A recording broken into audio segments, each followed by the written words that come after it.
like I have fucked up my intro thing or whatever, but whatever. Life is hard. Because my on the back end it wasn't showing me that I was going live, and I'll normally start with this like little reel thing, because for some reason a lot of times the first part of my stream gets cut off or whatever. And so between the fact that it doesn't show me when I'm going live, and I don't really know what part of my streams, like it doesn't capture all of the beginning, because there's the reel that I play is actually longer than it usually shows, but it cuts off like 20 or 30 seconds or some shit. I'm sorry. But anyway, I'm having some technical issues on the back end here, and I'm over here like, the fuck is happening? I think I fucked up the beginning of it. Like the whole fucking point that I do a beginning thing for is because I can't tell when I'm live, and so like I'll just be like sitting here like deer in the headlight mode. Anyway, I'm spiraling. Apologies. Hi, reporting live from my bedroom. I don't know why I've been saying that lately, but I think I'm gonna roll with it. But so today we're gonna basically just kind of go over two things. I wanted to ramble a little bit about a few different markets that I think are easy targets for any marketer who is looking for sustainability and for the ability to request a higher pay than you may be able to request in other markets. Because sometimes you can have the same job function, but in different markets you'll get different pay for it, and it won't even be about how much work you're doing or the value you're providing necessarily. It'll be more about the ability of the employer to pay you. And so I'll talk about a few different markets and different reasons that I think that they are easy targets for marketers looking for long-term sustainability, and an accessibility to ask for a higher pay typically. And I'm also going to mention a couple of hard targets. Actually, I might mention three, because I just thought of a third one right now that I'm going to type before I forget to say it later. Okay, so a few different, and then I'm going to talk about a few different hard targets as well, just so you can think about, like, when you are in a market, what is the likelihood of you being able to request certain pay for what you're doing, as well as what is the competition like against, with what you're going against and things of that nature. So I'm going to talk about that, and then we're just going to do a little reaction. So I'm on lecture 9 now, and I'm probably only going to do up to 12, but there's way more lectures in this playlist. There's 20 of them, I think. So the how to start a startup playlist, the first 12 videos in that playlist, I watched them about 10 years ago now. And the whole reason that I'm even rewatching it is to kind of look back on the videos that I watched then, to see, like kind of, because at the time that I was watching them, obviously they're all very helpful in their own ways. And I've discussed as we've gone, like what I like or don't like about what was said. And some of the lectures, I liked everything about it. Some of them, I didn't like it at all. And some of them, I liked some things and didn't like others, And so I've basically been rewatching to see how my mind has changed. Some of it, like with some of the political issues that I have with the lectures, that was kind of the reason I didn't like it to begin with, from what I had processed so far then. Even I feel like now I've processed more.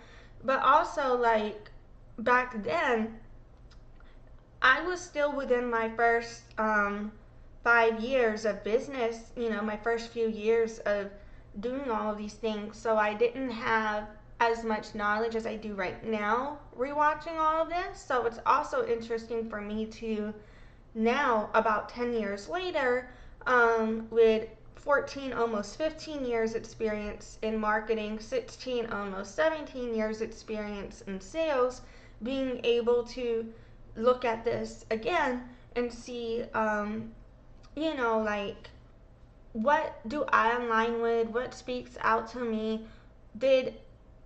and looking back, what do I agree with now based on my experience? And also, I think when I've been watching these videos, a lot of the advice in it is really geared towards people who have access to higher income. And so one thing I've also been trying to do as well is discuss ways in which people who don't have access to the same funds as others can still kind of like begin business in their own way with what they have now. Thinking of how to do that and things like that, because not everybody does have access to the same resources, you know. So yeah, basically I'm gonna roll my intro, and then I'm gonna fucking just kind of, I think I'll start with my ramble about easy target markets and the hard ones for marketers. So I'll go in my ramble about target markets for marketers, and then we'll do the lecture in a minute. I don't know, read my mind, something like that. I feel like this live stream is just a little more of a clusterfuck than usual. But yeah, we're here now. Hi, my name is Alexis, also known as Lexie or Deaf Child. I was born deaf, hard of hearing. I began doing business as Deaf Child 2013, marketing 2011, sales 2009. I've earned 50 plus certifications in marketing and sales. My Bachelor of Science from Loyola University, New Orleans, with a music industry studies major and a business administration minor. Deafness runs in my family genetically. Speech is not fully accessible to me. Anyway, I'm here to bitch about whatever the fuck is on my mind. So here we go. Visit my site at noladeafchild.com. I'm having one of those days where like I'll start saying things and not really finish my complete thoughts. So I'm just kind of like, I don't know, read my mind. Sorry. But anyway, so first off, a little ramble about target markets for marketers. I'm going to start with the easy ones for me. And there are 3 easy target markets for marketers that, in my experience, you know, and I have worked in some degree marketing in these industries, are law, health, and real estate. Out of every industry that I've done marketing within, I feel that these 3 are the easiest targets for marketers to make money long term. And it's not always easy in real estate for agents to make money, but if you can get a good job as a marketer in real estate, there is easy money in my opinion. So that is different. So I wouldn't say that real estate is an easy target for sales. If you're good at sales in real estate, then yes, it can be easy for you as an individual to make money, but not the collective. I'm talking about for the collective, easy targets for marketers only. Law, health, and real estate. And here's why. So these are all oversaturated markets, right? In terms of the supply and the demand. And so they are people who you would be marketing. They all need to and want to differentiate themselves because they have a lot of competition.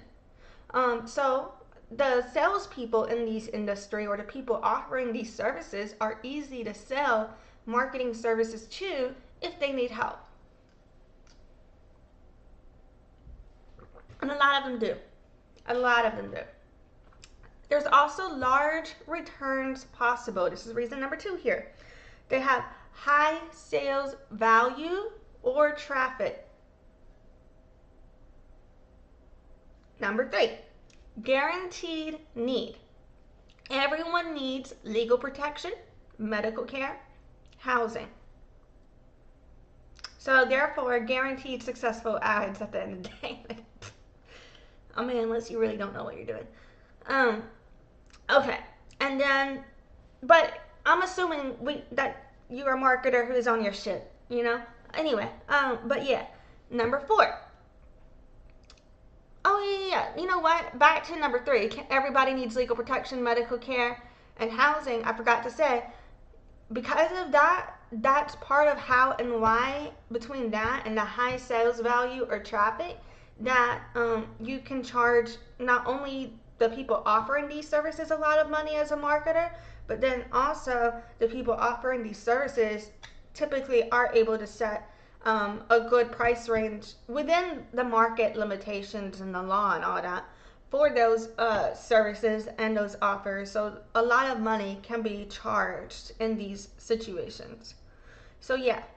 And then number 4, due to all of the above, in terms of cost, market, and value-based pricing, a lot of these people, you can charge a lot. But that's what I was saying. You know what? I don't think I'm reading my notes right. Life is hard. I'm going to recap this correctly in a minute. Apologies. And then they often do have the money. So due to all of the above, or their business is a sinking ship or hasn't taken off yet. So basically, because these markets are oversaturated with both supply and demand, then if they don't have the money, it is possible that depending on how long they've been in business, there's other issues on the back end for why they're not successful. And you can come market them all you want, but unless the only issue is that they don't know what they're doing with marketing, which if you've gone a certain point in business, you should figure it out at some point or hire someone at some point who does.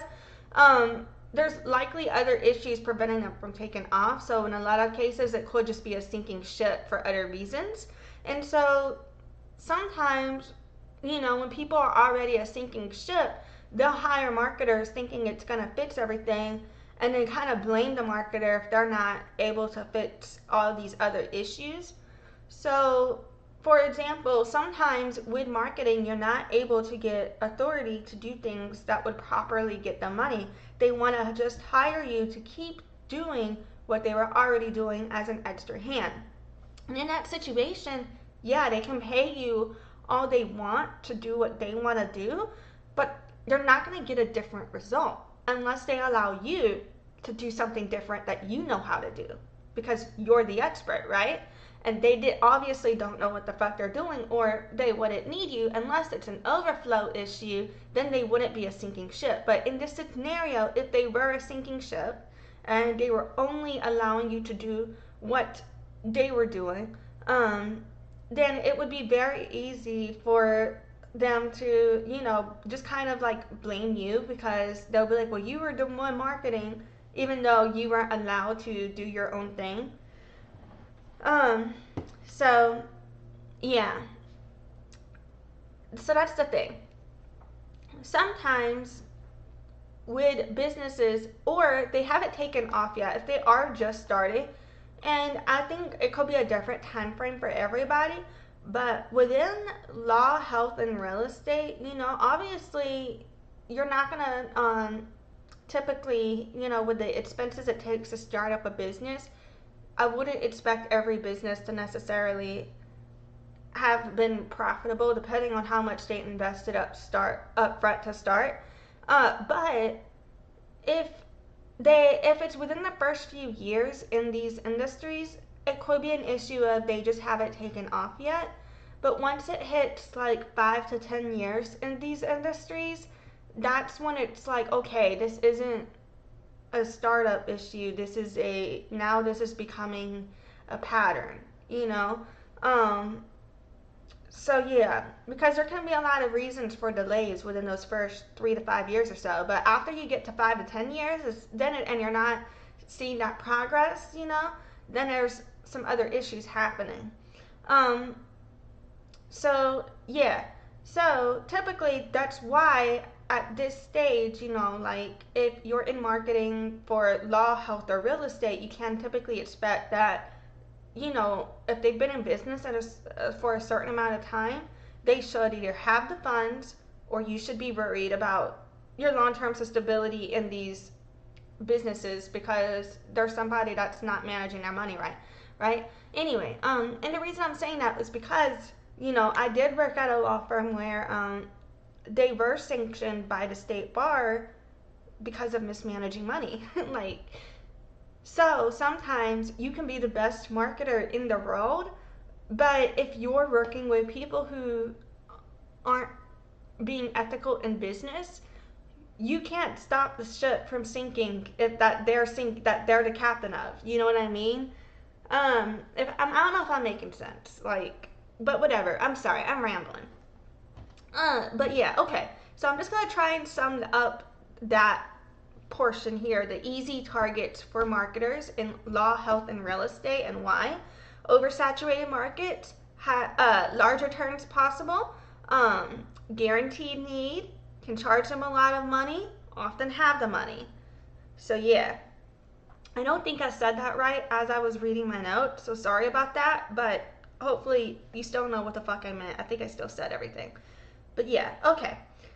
And then for hard targets in terms of marketing, where you go into these fields, it needs to be for the passion of it, because yes, it is possible to end up making a lot of money in these markets depending on the scenario, but also these three markets are extremely volatile markets to be in as a marketer, as there is no guarantee that you are going to have sustainable income. And that would be food, e-commerce, and music. And I thought about the easy target markets a lot more than these three markets. Like, I had just written all about out the easy targets for marketers. Like, it just came to me one day and I just kind of like typed it all out, because I just, I'll be thinking of shit and then I have the urge to write it down, and I'm like, I'm gonna just put this somewhere, I'll either make a post or a video or a blog, or I used to do blogs more back in the day. Lately with my carpal tunnel, I've just been doing videos. But fucking so yeah, that's a thing. But anyway, so what was I saying? I apologize. The ADHD in me. I told y'all I'm a shit show today.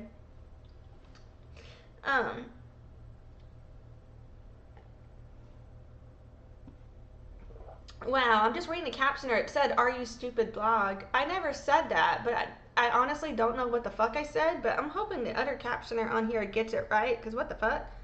I think I said I used to do more back in the day. Used to do more blogs back in the day. The captioner is getting this way off. Sometimes this captioner is perfect, but sometimes it's like way off and it misses pieces entirely. But it's what I got right now. It's what we got. They said that there is another version I can pay for, but honestly, I think I would wait until I see this improve to pay for it. I said this improve to pay for it, if I were going to pay for it, because it's like, why would I pay for access to a captioner that's not giving me as much access as I'd like for free? I don't know if I'm making sense. Like, is it worth paying for other benefits then? Okay, I am way off. Okay, anyway, I was talking about hard target markets. Food has a low profit margin. E-commerce, you have changing prices outside of control.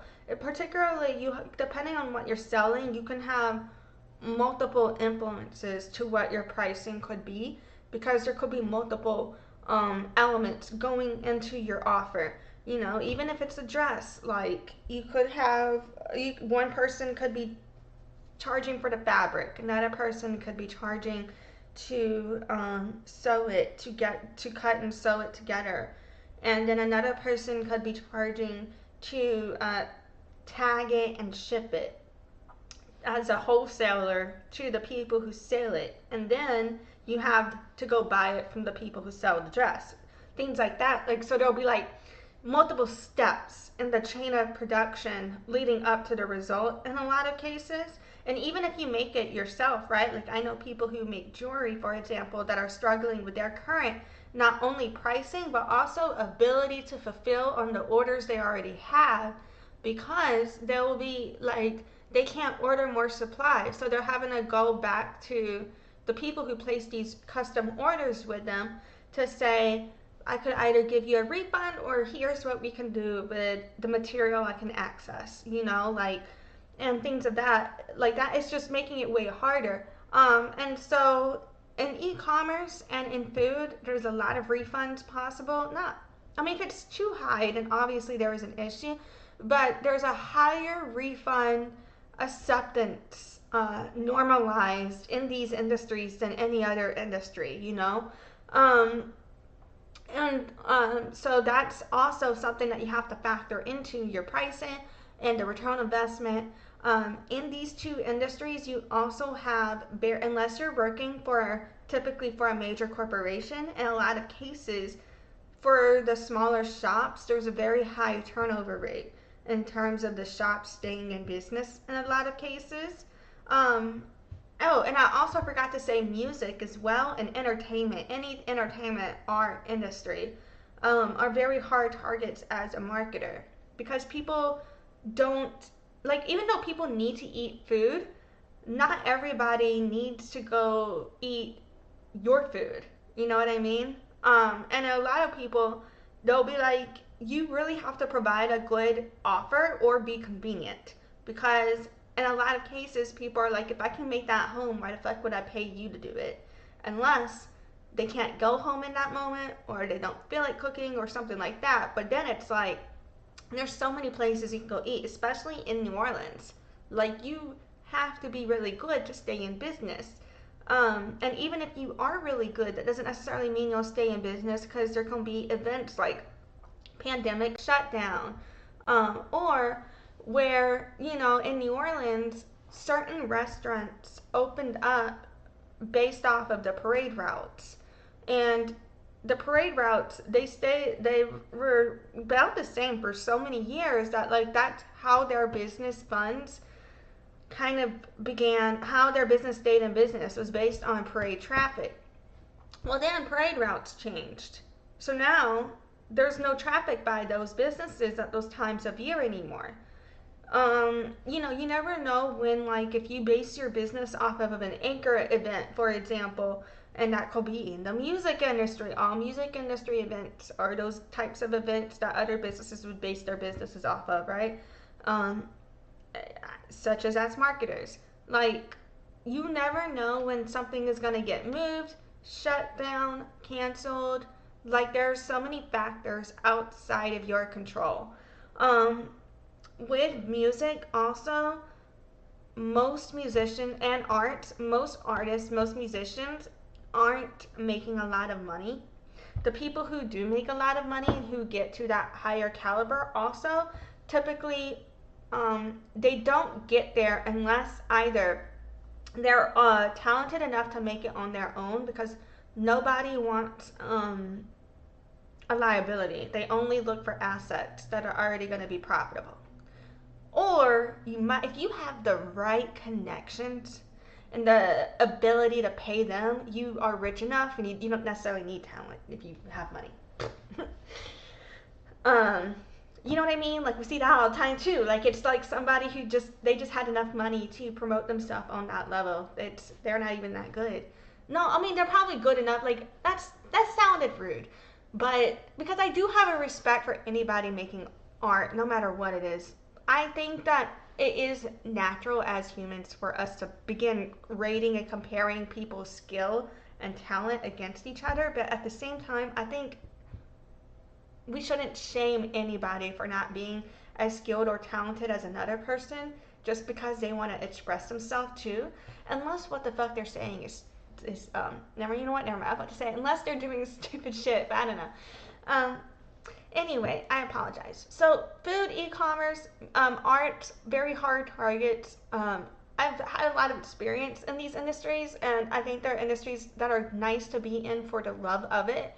And if you have enough passion and love for it, I think, or if you just have the connections and the money to move in certain spaces, you know, but besides that, if you do have that passion and love, that can often be that fuel that people use to sustain themselves to get through these industries as marketers. But overall, you're going to be paid way less than you would in another industry such as law, health, or real estate, you know, because your average, or, and it's basically the same reasons. It's kind of like the opposite for everything I said before, you know, because even though these markets are oversaturated, the fact is,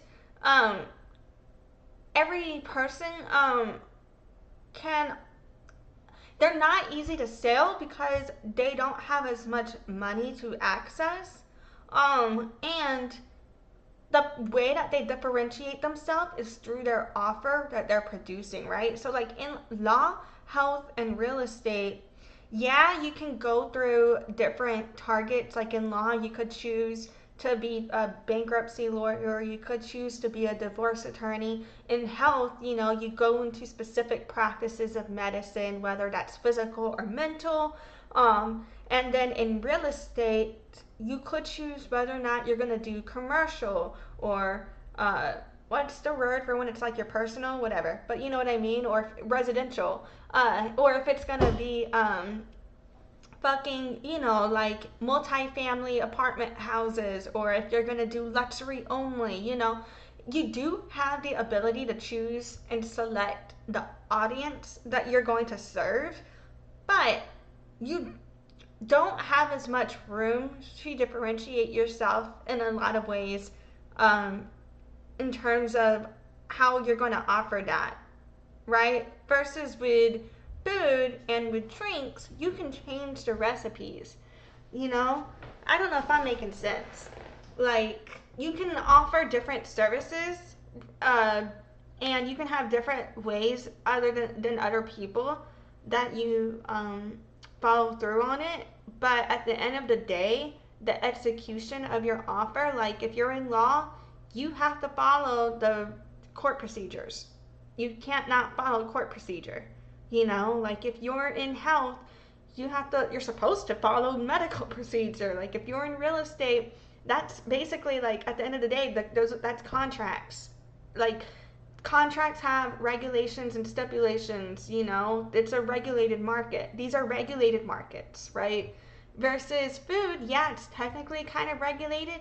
And I mean, there are regulations within food and e-commerce and art and entertainment, but I don't consider them to be like the entire step-by-step process that you do everything isn't as regulated. Like, yes, food has health code regulations, so you can't like store your food a certain way, but no one is sitting there regulating the order you assemble a sandwich. You know what I mean? For the business owners, I guess the business owners can choose whether or not to do that to their chefs. I don't know, but I don't know. I'm sorry for that ramble, but anyway, yeah, that was either really helpful or really not. But basically, that's kind of my experience in marketing, where I see the long-term money, versus where you can go into those fields for the passion. But for the most part, I would go to those fields for the passion of it, but you're not going to make more than probably 25, 30 an hour tops in food, e-commerce, or music as a marketer. For the most part, the average person, Yes, it is possible to make a lot more in those industries, and I have before, but it's way harder. But in law, health, and real estate, the max that you would get in the same industries as food, e-commerce, and music is your starting point. You know what I mean? Like, you're going to start off at like 25 or 30 an hour in law, health, and real estate, in the right marketing situation, if you do have experience. And I'm talking about experienced marketers. Obviously, whenever you start out, I don't agree with this. I think everybody should just start off with a living wage. But a lot of these companies will dick you over. If you have 5 or less years of experience, a lot of them want to start you off more at like 15, 20 an hour. It's not until you get 5, 10, but they'll be more amenable to 20, 25 in these situations. But that can also depend on the state you live in and where you're at. So, like, a lot of these people, they want to, in your first 5 years, start you off between 40 and 50 a year.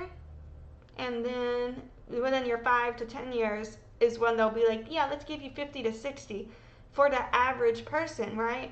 And that's when you're in like marketing assistant, marketing coordinator type roles. But then when you get into growth strategist roles, analyst roles, director roles, and above, like, that's when you start making 60, 70, 80, 100 more thousand a year, you know? So that's another thing too.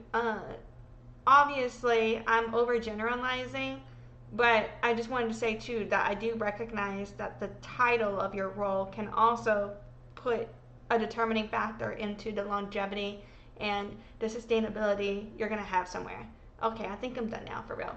So, next step though, what I want to kind of do is go over the next lecture in lecture 9 for how to start a startup. Sorry. Okay, so I'm going to go over lecture 9 for how to start a startup. And I think I'm going to put this on 2 times speed. If you want to watch it regularly and without my commentary, then the link is in the description of this video for you. So this one, it's got these 3 guys. It's got Marc, I don't know how to say his last name. I'm wondering if it's like Andreessen, but I don't know. So it's got Marc Andreessen, founder of Netscape and Andreessen Horowitz. And I looked up this company. Apparently it's like a venture capital firm or whatever. Ron Conway, founder of SV Angel. I honestly don't know what the fuck that is. Did not look it up. And Parker Conrad, founder of Zenefits. Don't know what that is either, and I didn't look it up. But maybe I'll look them up at the end of this. But yeah. So basically, so they're talking about how to raise money for starting a startup. And this is one of those situations where I think this conversation is targeted more to people who have access to multiple buyers or investors in their market, or to people who know at least one person, you know, like that would have the type of money that could invest with them. And in certain situations, when you have that, when you can come to them with the right business plan, they would be willing to invest. The reason a lot of people don't go that route though is it's very difficult to find those arrangements where someone would be willing to be a silent partner. In most cases, they're going to want to be an active voice, so then you lose control in your company as well. So that is also something to consider.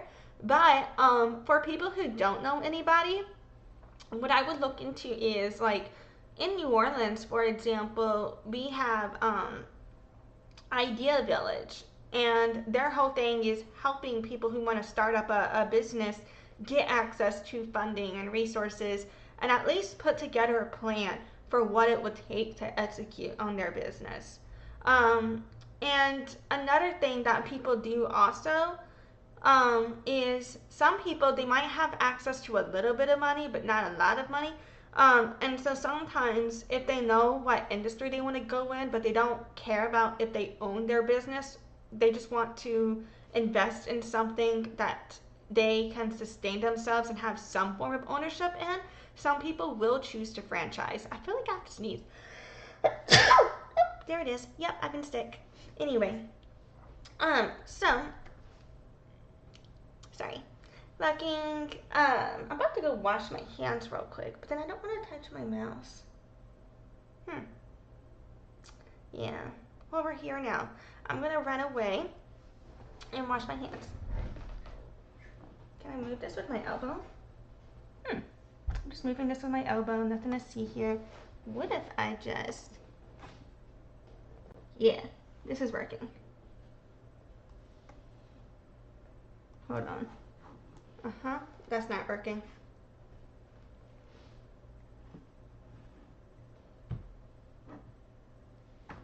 I'm using my arm, but it's not going to this other screen. There it is.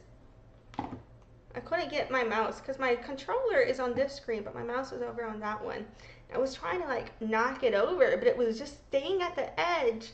And then by the time I'd get it over, it was hitting. Okay, anyway, I'm gonna be right back. My bad. Where the fuck is this thing at?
sorry about that. I went ahead and reheated my coffee.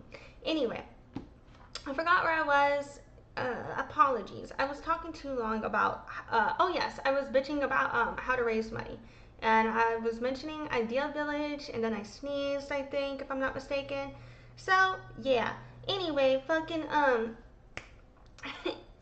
what happened was, I'm blessed. So, fucking, but yeah, so I was basically saying that this is about how to raise money, but I feel like it's not necessarily the best advice to people who don't have access to money. But for those people, I still think this could be interesting to watch because it can help you process how to present your offer to anybody that you are trying to get to buy into the concept of you in business, if that makes sense. But yeah, so I'm gonna watch this on 2x speed. If you want to watch it without my commentary, it is the link is in the description of this video.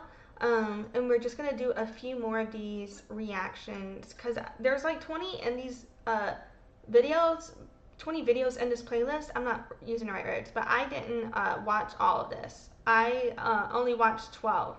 And so I just want to rewatch the ones I watched. If you want to watch the rest of that playlist, or if you want to watch these videos without my commentary, go watch it. Linked in the description of this video. Alrighty. A question. Oh yeah, my bad. Oh yeah, I just remembered too.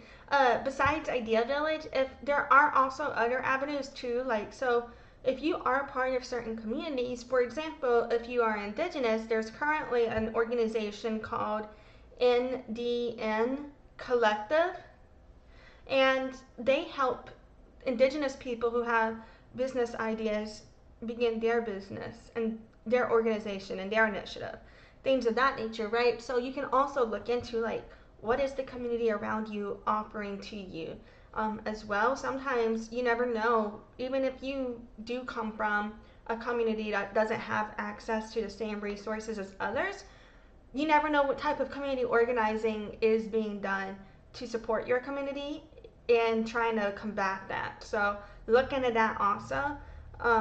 And just like never stop trying if you do have a business you want to start. Like I believe, you know, if you have the passion and or if you are trying to do marketing within a certain industry and you have the passion, I always do believe it's possible.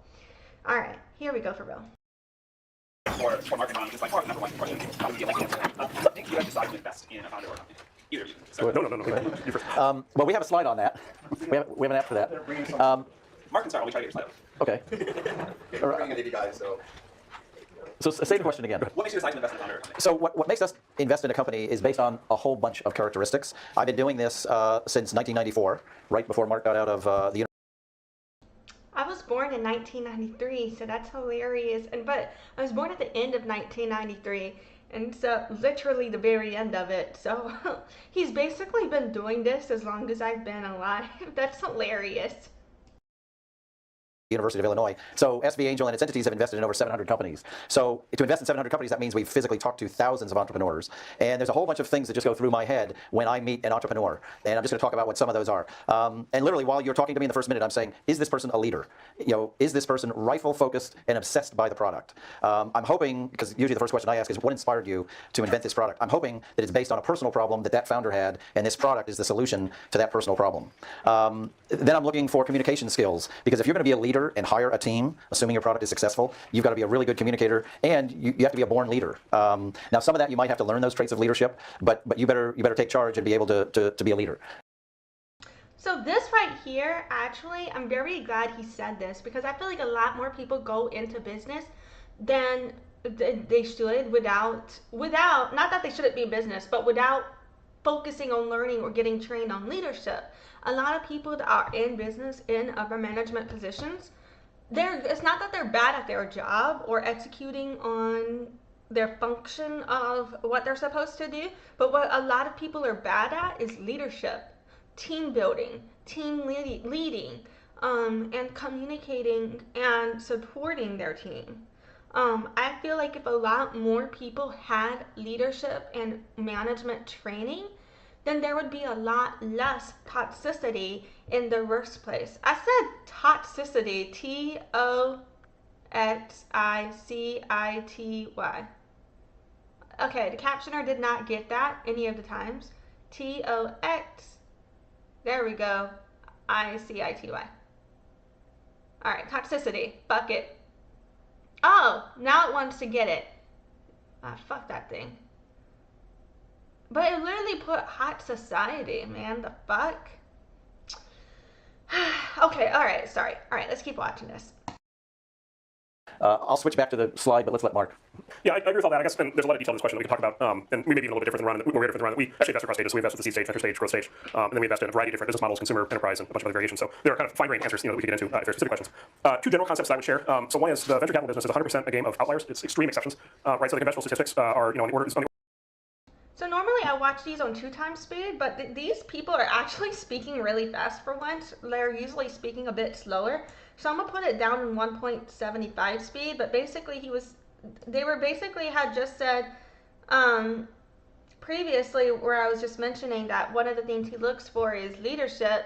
And honestly now, I don't even feel like going back. I couldn't even process what the fuck they were saying because I had the speed too high. I said because I had the speed. Fucking captioner. Alright, whatever.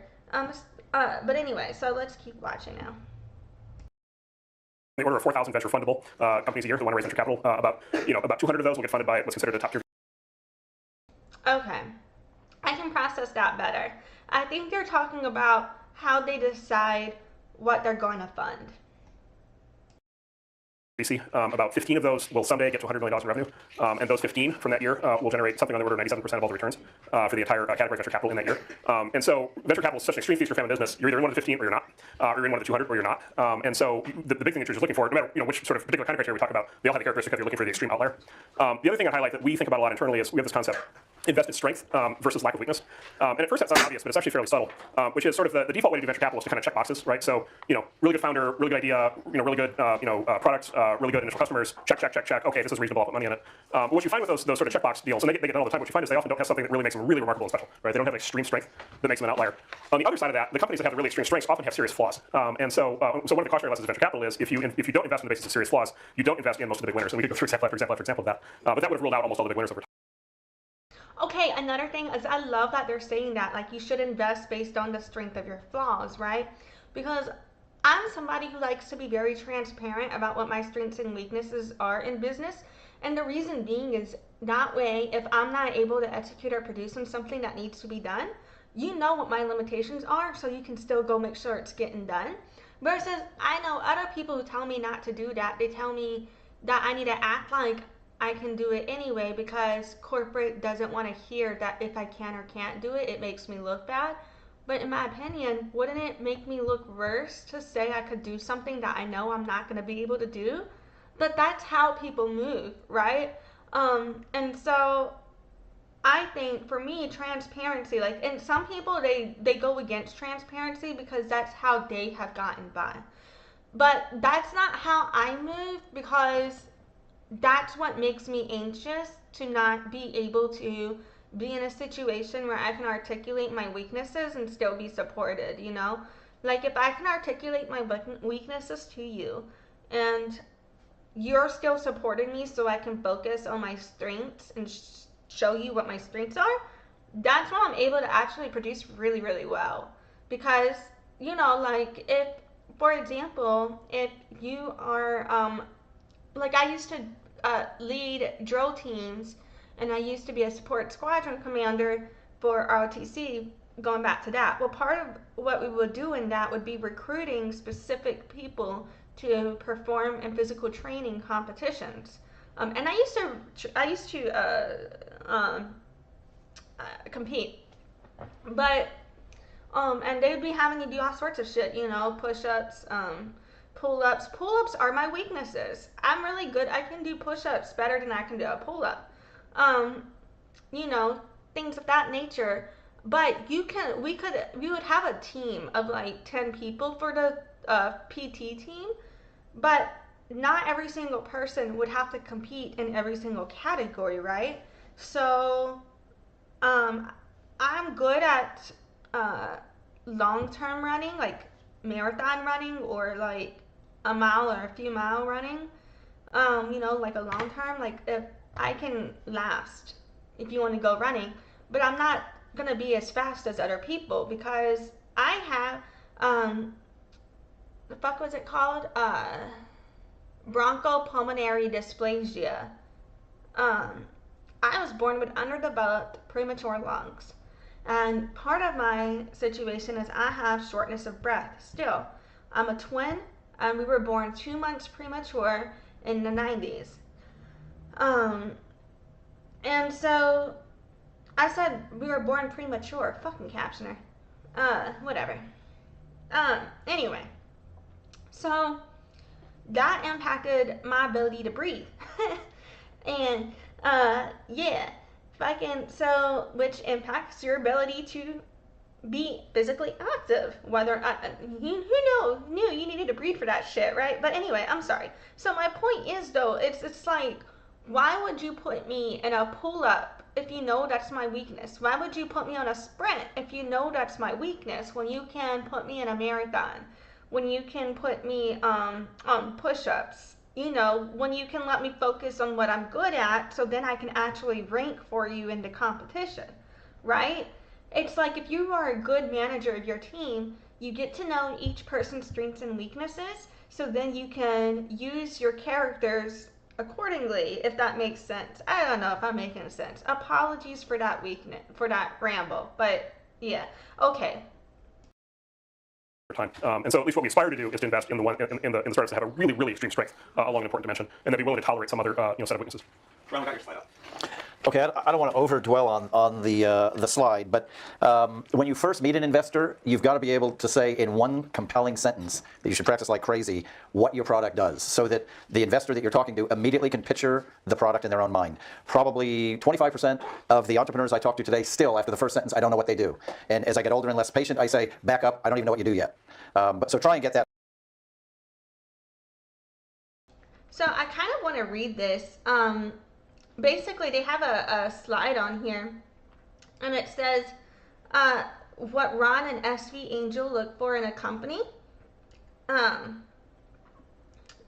then, okay, so it says what we look for. Great team is number one. Chemistry with founders. Solid idea or product is important.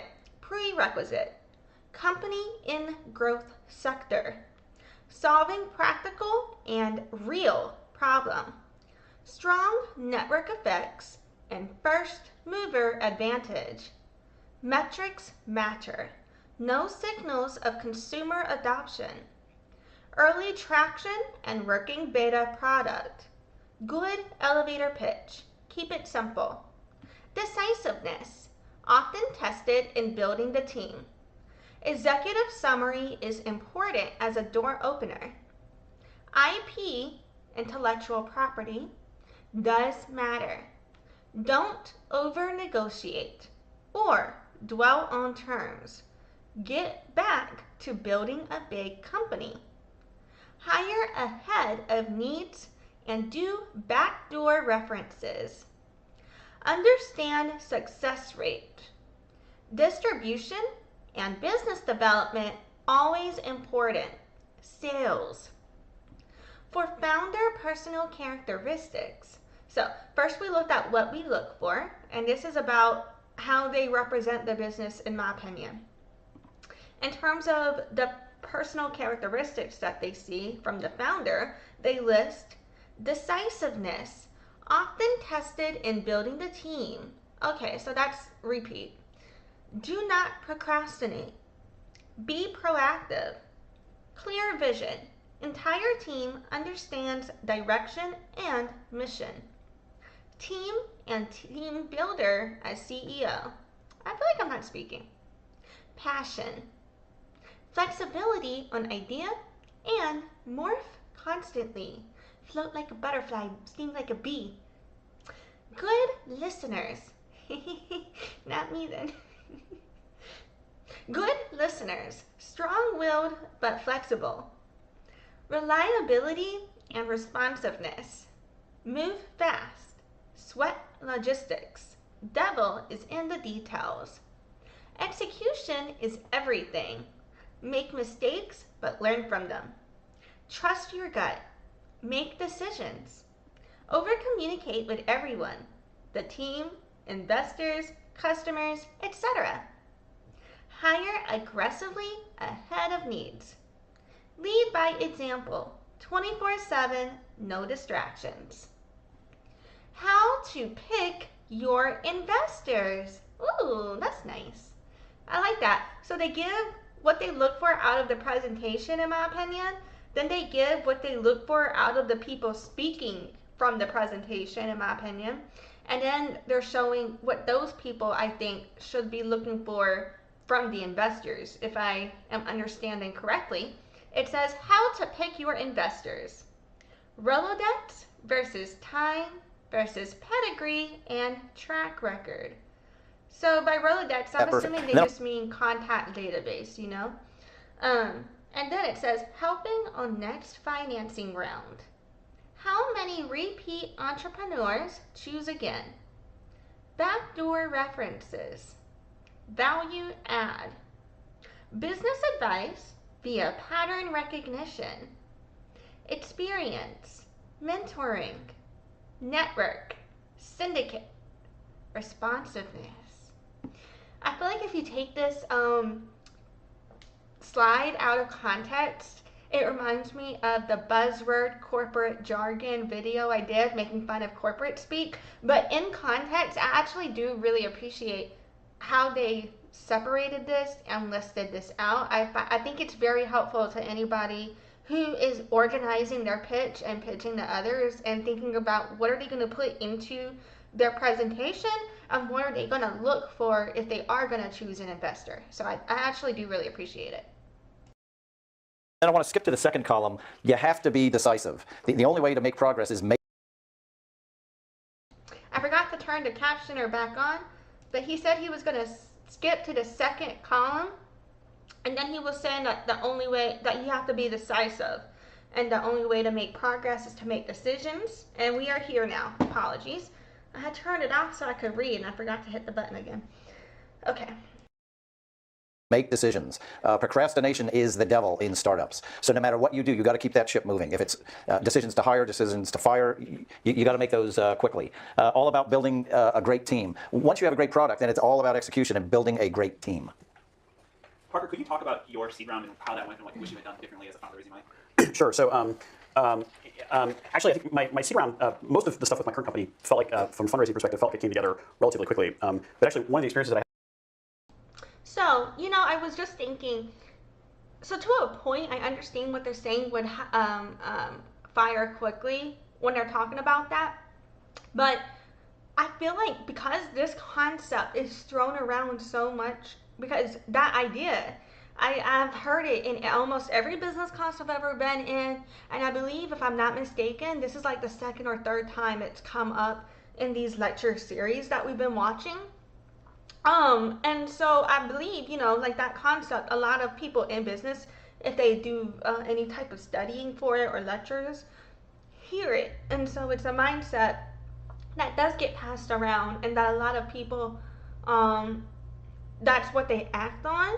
But I think the issue is I don't feel like you should put this advice out there without explaining the nuances with the liability for the employer and the employee with firing quickly, and how it should be documented if you're going to do so, how you should be ensuring that you're not violating any laws if you're going to do so.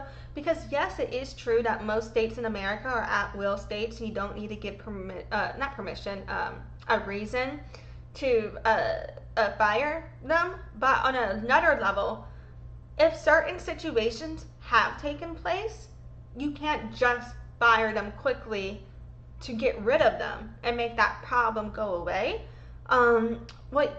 There should be a lot, but I feel like a lot of people do that to cover up because they've been taught this, right? Where it's like, oh, well, we don't get along, so let's just.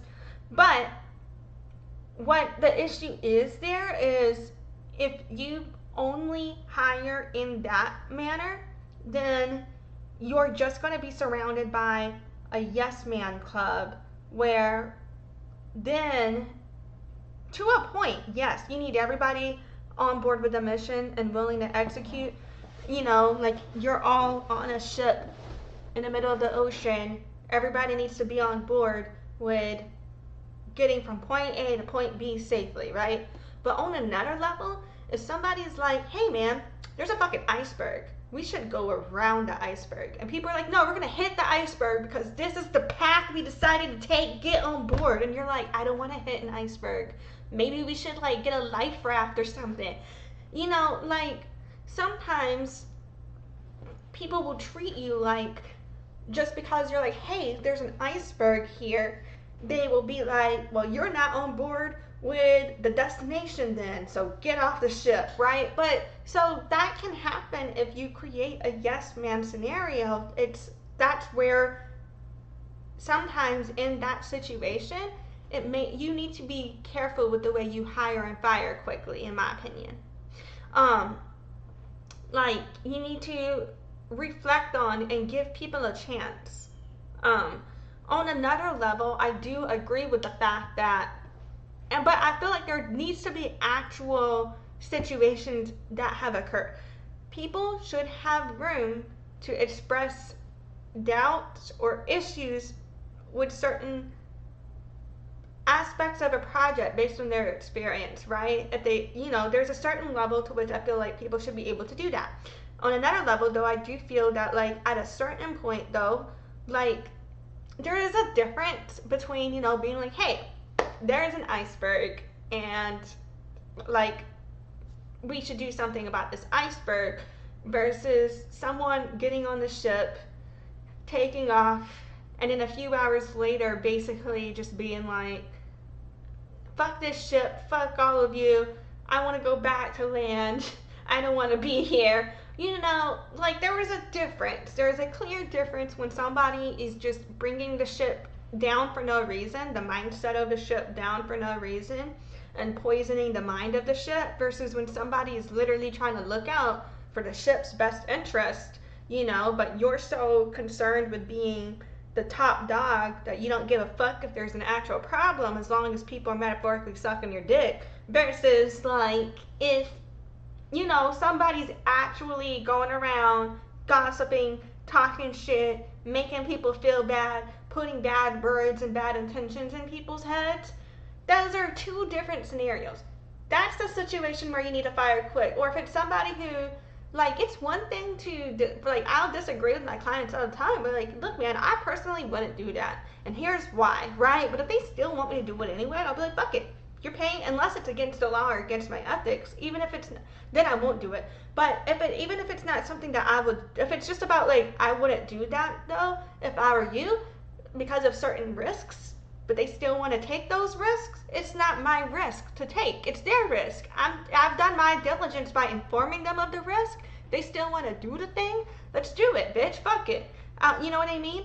So, there is that situation as well, where it's just like, to a point though, yeah, I can have my opinion, and I do feel like it would be irresponsible for me to not let you know the risks. But on another level, if I'm working for you and you want to do something, then I'm gonna do it. Versus like someone who's refusing to do anything you tell them to do, that's when you need to fire them. You know what I mean? But I feel like, yeah, okay, I'm spiraling. Y'all know what the fuck I mean. Let's watch this thing. My bad.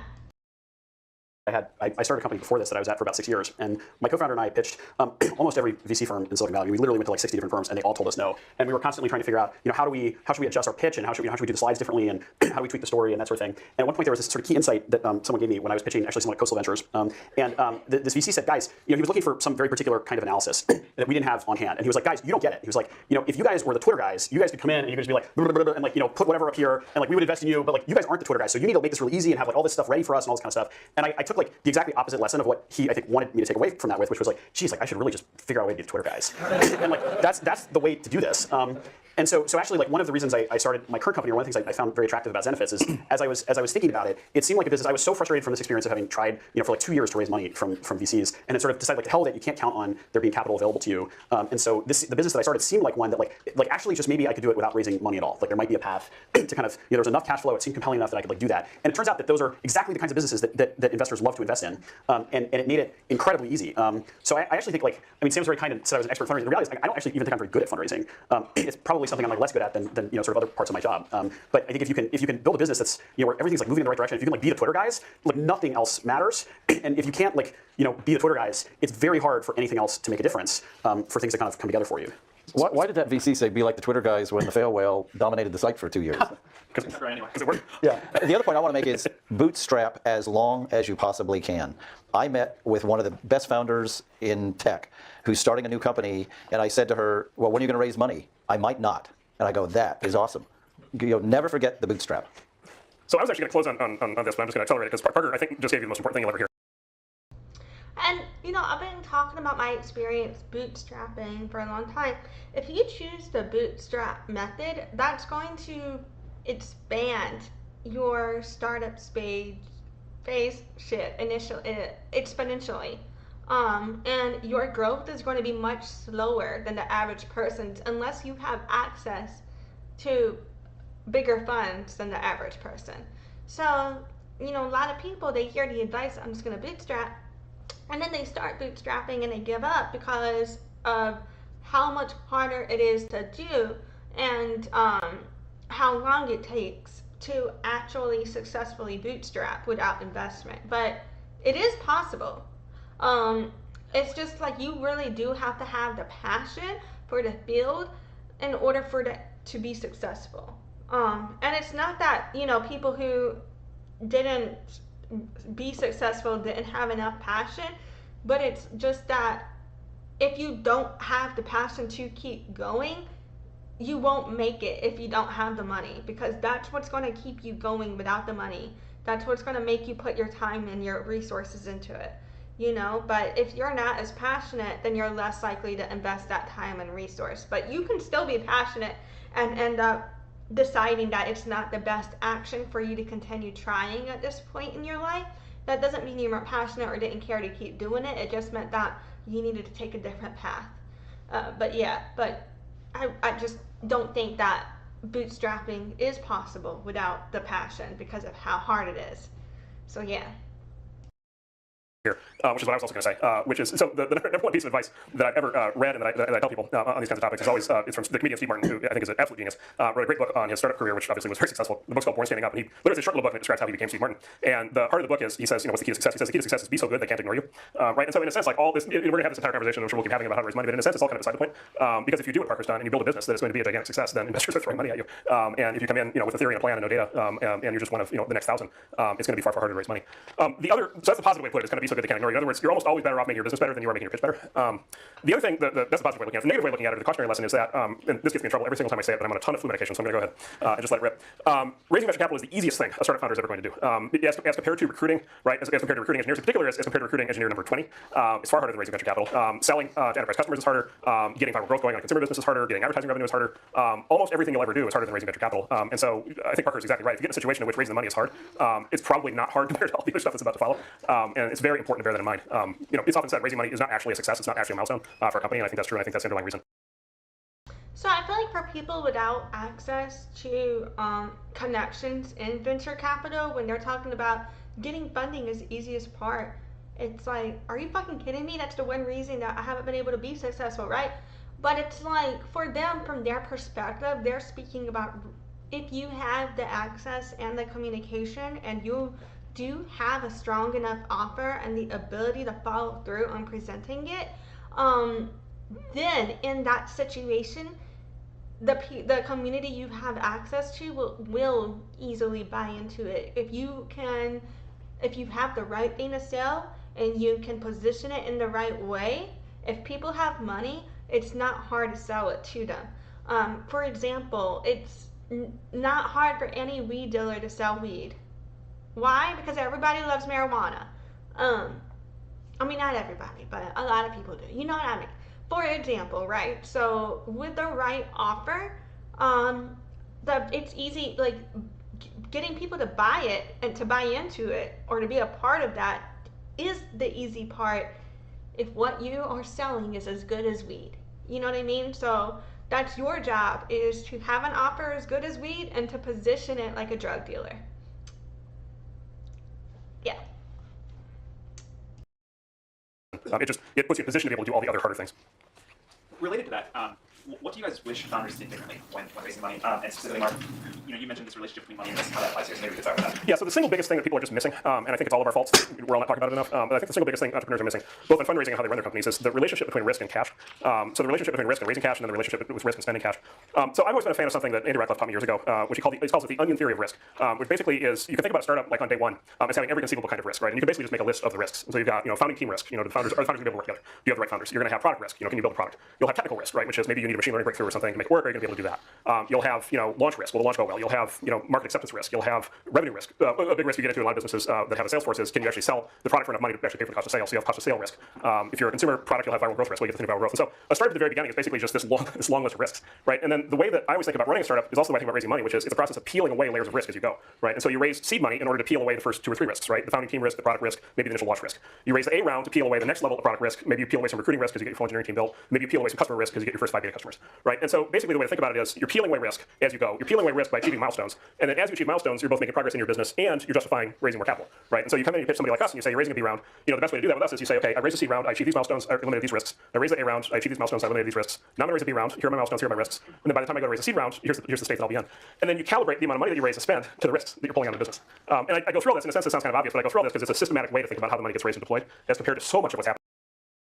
One thing I like about this part right here too is he is explaining and focusing on how to raise the initial round of funds in a startup, but here he's also explaining how to keep in mind that you're possibly going to need to ask for different rounds of funding and what that process and system is going to be like, because a lot of people, they don't plan for needing rounds of funding. They just end up running out of money and then try to get more funding. But here he's talking about, let's plan for that, and I think that's a great idea, to be able to allocate your plan in stages. Then that could help you prepare in advance to go seek the funding before you need it, which would make it easier to get too. Happening, especially these days, which is just, oh my God, let me go raise as much money as I can. Let me go build the fancy offices. Let me go hire as many people as I can. And just kind of hope for the best. I'm going to be tactical. For sure, don't ask people to sign an NDA. We rarely get asked anymore because most founders have figured out that if you ask somebody for an NDA at the front end of the relationship, you're basically saying I don't trust you. So the relationship between investors and founders involves lots of trust. The biggest mistake that I see by far is not getting things in writing. My advice on the fundraising process is do it as quickly and efficiently as you possibly can. Don't obsess over it. For some reason, founders get their ego involved in fundraising where it's a personal victory. It is the tiniest step on the way, as Mark said, and it's the most fundamental. Hurry up and get it over with. But in the process, when somebody makes a commitment to you, you get in your car and you type an email to them that confirms what they just said to you. Because a lot of investors have very short memories, and they forget that they committed to you that they were going to finance, or they forget what the valuation was, or that they were going to find a co-investor. You can get rid of all that controversy just by putting it in writing, and when they try and get out of it, you just resend the email and say, excuse me. And hopefully they've replied to that email anyway, so get it in writing. In meetings, take notes, and See, that's a great idea, and not only just for investing, but anytime you're asking for anything, particularly in a corporate setting. I think it's a great idea. and follow up on what's important. I want to talk a little bit more about tactics here. Just how does the process go? Can people email you guys directly? Do they need to get an introduction? How many meetings does it take for you to make a decision? How do you figure out what the right terms are? When can a founder ask you for a check? You want to? That was like 6 questions. Yeah, okay, good. It's the process. Why don't you describe? Because you'll describe seed, and then I'll describe. Yeah. So SV Angel, invests in seed stage startups. So we like to be the very first investor. We normally invest today in a round that's $1 million to $2 million. It used to only be $1 million. So if we invest $250K, that means there's 5 or 6 other investors in that syndicate. SV Angel has now a staff of 13 people. I do no due diligence anymore. I am not a picker anymore. I just help on major projects for the portfolio companies that are starting to mature. But we have a whole team that processes. We we at SV Angel end up investing in one company for every 30 that we look at, and we end up investing in about one a week. I think what's interesting is we don't really take anything over the transom. Our network is so huge now that we basically just take leads from our own network. We evaluate the opportunity, which means you have to send in a really great short executive summary. And if we like that, we actually vote, although I'm not in this meeting anymore, but the group actually votes on do we make a phone call. That's how important time is in this process. And if enough of the team at SV thinks it's interesting, then they appoint a person to make a phone call to that founder, usually somebody on our team who has domain experience. If the phone call goes well, bingo, we want to meet you.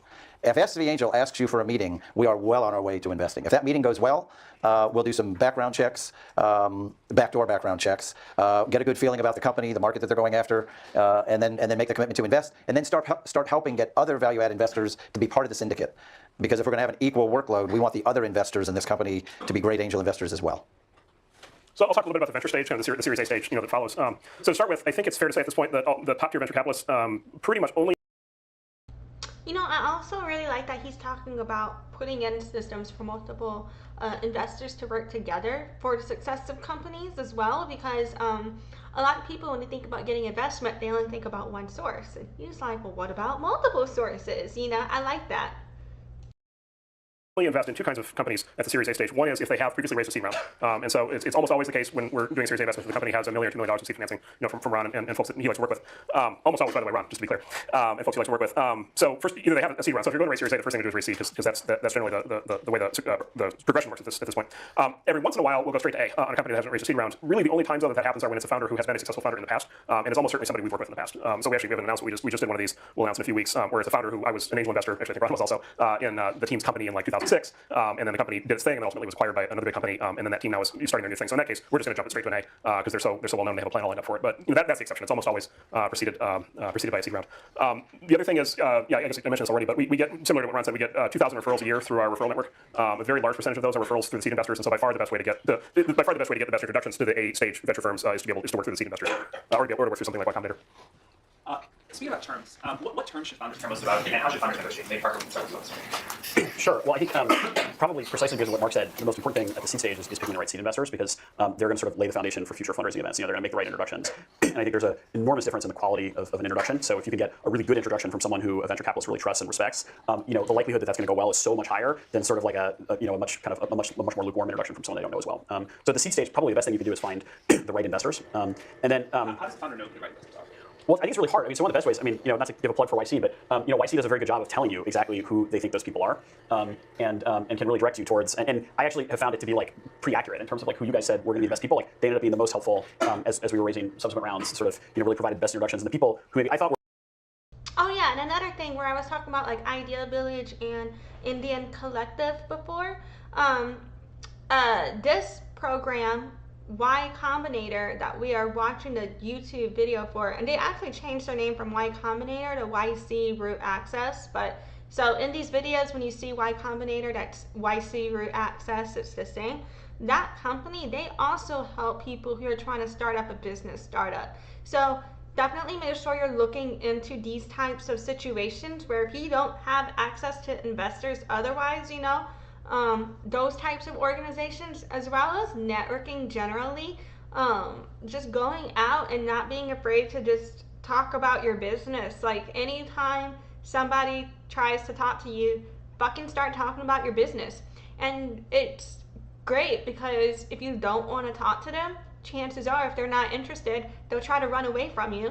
And if they are interested, then maybe they'll buy from you. So it's actually great. It works out. Just never shut the fuck up about what you're trying to sell. Seemed okay, but we're not, we're not as sort of highly rated by YC. Like they ended up being the case that they were kind of like real duds in the seed round. Someday we're gonna publish our list of these people. Oh my God, there are gonna be a lot of upset people. So how do you think about negotiation? How do you figure out what the right valuation for a company is? What are the terms? Well, so I started out, when I was raising my seed round, I really didn't know, and we had conversations about this. I probably started a little too high on the valuation side. So as you guys know, Y Combinator sort of culminates in this thing called demo day, where you get sort of all of these investors at once who are looking at the company. And I started out trying to raise money at like a $12 or a $15 million cap, which is like not quite the same thing as a valuation, but sort of roughly equivalent. And everyone was like, "That's crazy. That's completely nuts. You're like too big for your britches. Like that's completely just wouldn't work." And so I ended up sort of walking it down a little bit, and within sort of the space of a couple days, said, "Okay, well I'm going to raise it 9. And then suddenly, for whatever reason, that sort of hit some magical threshold on the seed stage that was below 10, that it seemed like there was like almost infinite demand for the round at a 9 million cap. So no one would pay 12, but at a $9 million cap, it felt like I probably could have raised like $10 million. And the round came together, in roughly about a week at that point, once I kind of hit that threshold. And so there seemed to be, and they probably fluctuate over time, but there seem to be these sort of like thresholds, particularly for seed stage companies, that investors will think of as like, this is what, like above this level is like crazy, but like doesn't matter. And there's sort of like a rough. And on this note, you can actually, so I feel like back in his day too, when he was looking for this funding, there was less access online and in general to information that we have now today about market standards. But today, you can actually research your market and get a lot of information about the good numbers you need to come to the investors with to actually get a better result and to mitigate some of these issues, I think. Rough kind of range that people are willing to pay, and so you just kind of like you have to just kind of figure out what that is, get the money that you need, don't raise any more than you need, and just kind of get it done. And at the end of the day, like whether you raise at 12 or 9 or like 6, it's not a huge deal for the rest of the company. Is there a maximum amount of the company you think the founder should sell in their seed round and A round, beyond which problems happen? For any of you. I feel like that's a better question for you. Well, gosh, I don't know. I mean, I think. I mean, I don't know the rules on this stuff. I think the tricky thing is, I mean, it seems like they're kind of rough, particularly for like a Series A. You're probably going to sell somewhere between 20 and 30% of the company because below venture capitalists tend to be a lot more ownership focused than price focused. So you might find that it's actually sometimes when companies raise really big rounds, it's because the investor basically said, listen, I'm not going to go below 20% ownership, but I'll pay more for it. And so and above 30%, probably sort of weird things happen at the cap table. Like it gets hard down the line to sort of for there to be enough room on the cap table for everyone. And so everything seems to come in that range. So that probably just is what it is in most cases. So at the seed stage, I mean, what I've heard, there doesn't seem to be any magic to it, but it seems like 10 to 15% is what people say. But that's mostly just what I've heard. I'm curious. Yeah, I agree with all that. I think it's important to get the process over with. But I think it's important for the founder to say to themselves in the beginning, at what point does my ownership start to demotivate me? Because if there's like a 40% dilution in an angel round, I've actually said to the founder, do you realize you've already doomed yourself? You're going to own less than 5% of this company if you're a normal company. And so these guidelines are important, the 10 to 15%, because if you keep giving away more than that, there's not enough left for you and the team, and you're the ones doing all the work. Well, actually, we'll walk. We've seen a series of interesting companies in the last 5 years where we just walk. Simply, we won't bid. Simply on the basis of their cap table is already destroyed. Outside investors already own too much. There's a company we really wanted to invest in, but the outside investors already owned 80% of it when we talked to them. And it was still a relatively young company. They had just done 2 early rounds that had just sold too much of the company. And literally, we were worried, and I think accurately so, that it was going to be demotivating for the team to have that structure. One more question before we open up the audience for Ron and for Mark. Could you guys both tell the story of the most successful investment you ever? Yeah, so the concept of we're talking about, demotivation and all of that, like if you have other people investing, but then they would own a percentage of the company, that would basically mean you do get that upfront money, but then all of the revenue you generate, they're recouping on.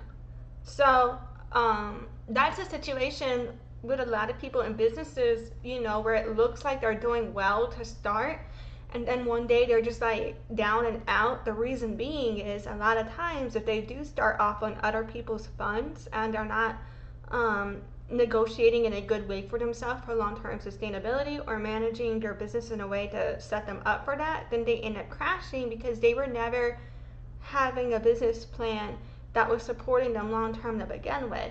But that also speaks to investors who were not looking into the terms of the deal or not, because it is on the business owner as well, though, to reject what's not going to be good for them. But at the same time, it does show, like maybe not the initial investors, but the later investors, who already knew that a certain amount of this company was owned by others, then those investors should realize it wouldn't make sense, right? So maybe if those investors told them hey, you're really not going to own shit of this company if we do it this way, but I'll give you the money anyway if I get the return, then it's kind of not on that investor's fault, if the person made that decision.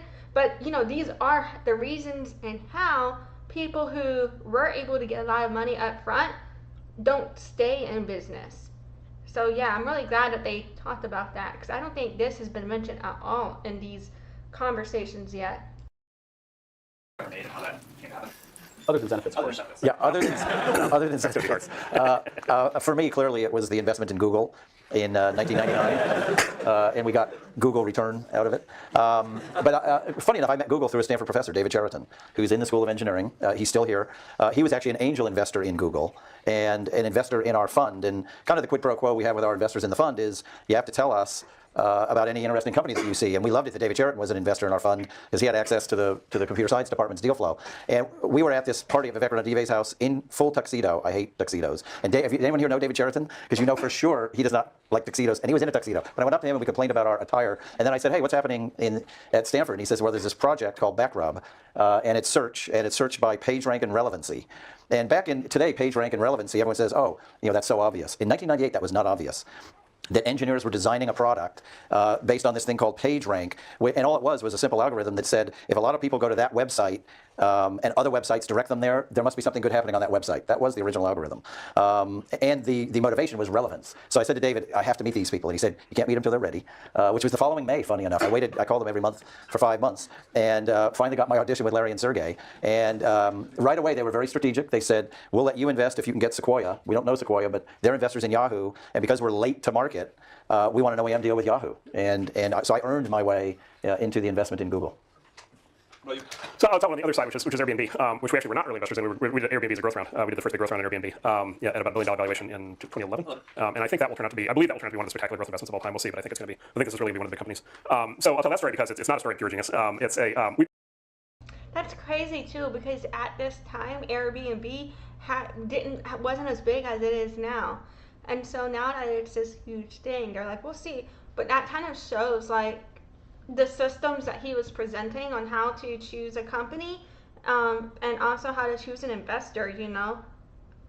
An example of that in application, putting those factors into why and how they chose Airbnb into what Airbnb became. And regardless of being against the gentrification of the short-term rental housing market, that's a different conversation. But I'm talking about just on the premise of identifying a rising trend, or identifying a startup that has the potential to actually scale and make it, and betting on that, because a lot of investments and a lot of advertising, it really is just normalized fucking gambling, to be honest. It's just socially acceptable. We passed it. We didn't even meet with them. I don't think we met with them the first time around. Maybe one of our junior people did. But it was one of these, I said earlier that venture capital is entirely of outliers, right? One of the key things with outliers is the ideas often seem completely nuts up front. And so, of course, the idea of a website where you can have other people stay in your house, if you just made a list of the ideas that are most nuts, that would be right there at the top. And then a very nice email from you. Yeah, good. Hopefully it's very courteous in my stupidity. Well, the second most stupid idea you could possibly think of is a website where you can stay in other people's houses.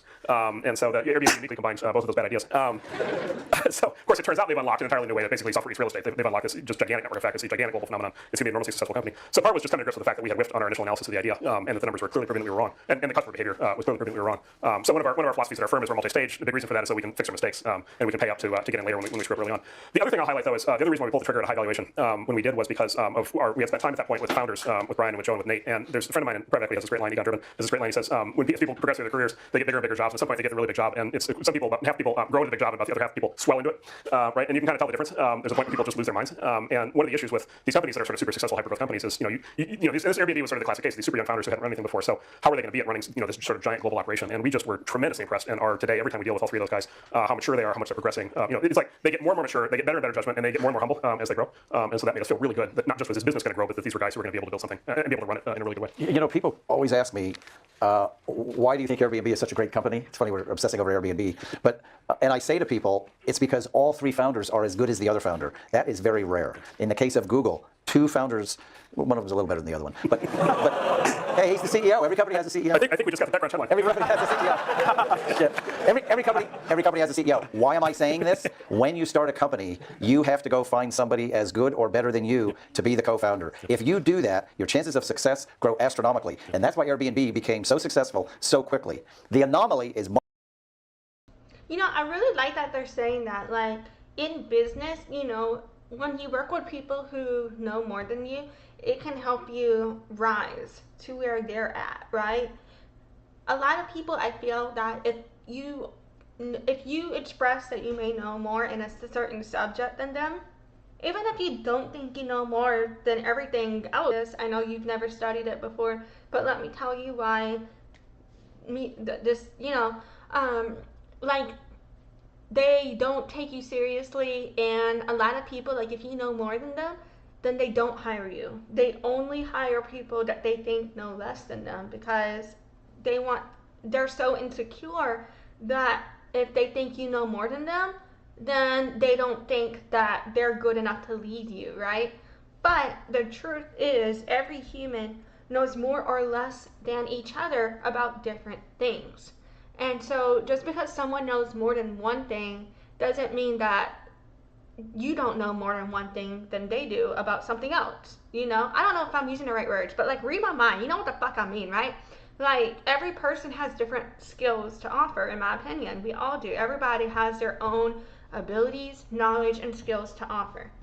And so I think when people are insecure about their position and their role, that's when they don't want to work with people who they feel know more than them about the job title they're not even doing, that the person they're hiring to do is doing, because that way they can feel in control of the situation versus caring about growing, or being elevated. They would, instead of elevating their knowledge to the same person as that marketer that they just hired, instead of using the person who knows more than them about marketing to elevate their knowledge on marketing, for example, they would rather hire somebody in marketing that knows less than them so that they'll just do what they want.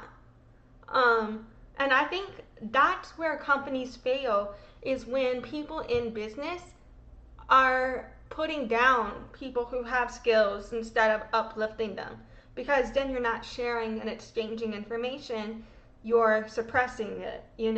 So anyway, that's a tangent. I apologize. Here we go. Mark Zuckerberg at Facebook. Yes, he has an awesome team, but the Mark Zuckerberg phenomenon, where it's mainly one person, that is the outlier. So when you start a company, you have got to find phenomenal co-founders. All right, audience questions. Yes. So obviously the conventional wisdom about why you raise money is because you need it. But the more I get off of conventional wisdom, the more I'm starting to hear another story about why you raise money. And I'm actually hearing founders say it's more to facilitate the big exit, or in the worst case, to facilitate the acquihire instead of just fizzling out into nothing. What extent is that accurate thinking or flawed? Does raising money help you with an exit or an acquihire? Well, if you pick good investors who have good Rolodexes and domain expertise in what your company does, they're going to add a lot more value than the money. And those are the types of investors you should be looking for. Yeah, so the answer to the question is clearly yes, but also in a sense it doesn't matter, because you can't plan these things according to the downside. And so, I mean, that's the scenario you're obviously not hoping for. And so, while the answer is yes, probably that shouldn't enter into the decision-making process too much. But it might enter into which investor to raise money from. It probably doesn't enter into the whether to raise money question that much, I don't think. I think to start a business is fairly capital intensive. You still want to end up with some equity. You guys have to advice about it, deal with extra amount of demotivation and so on. Not everything is like you start some software, it's viral, whatever. What should founders do for capital-intensive companies to scale the channel? So this is, I would double down on my previous comments on the onion theory of risk and the staging of risk and cash, which is the more capital intensive the business, the more intense and serious you have to be about exactly what's going to be required to make the business work and what the staging of milestones and risks are. Because in that case, you want to line up, you want to be very precise of lining up, because the risk is so high that it'll go sideways, right? So like you want to be very precise what you're going to accomplish with your A round and what's going to be a successful execution of the A round, because if you raise too much money in the A round, that'll seriously screw you up right later on down the road, and because you're going to raise a C, D, E rounds, and then the cumulative dilution will get to be too much. And so you have to be precise on every single round. You have to raise as close to the exact right amount of money as possible, and then you have to be as pure and clean and precise with the investors as you can possibly be about the risks and the milestones. But this, by the way, is a big thing. This is. I really like this part too, because it's kind of following up with where I had said before, a lot of people, they only plan for their first round of funding. They don't plan for the other round of funding they need, but if they were to plan for those round of funding, they could get the funding before they need it and do better. Why is not my captioner working? I'm going to try refreshing this. But yeah, I was saying that like if people were paying attention to when they need funding, they usually only plan for their first round. But if they were to plan for and act accordingly to additional rounds and getting the funding before they need it, it would be easier to get. Well, what he's also following up with right now is sticking to the budget. And, even if you can't, and what I'm going to add to that is like, even if you can't do what he's saying, which is what you should try to do, which is get as much money as possible to your goal.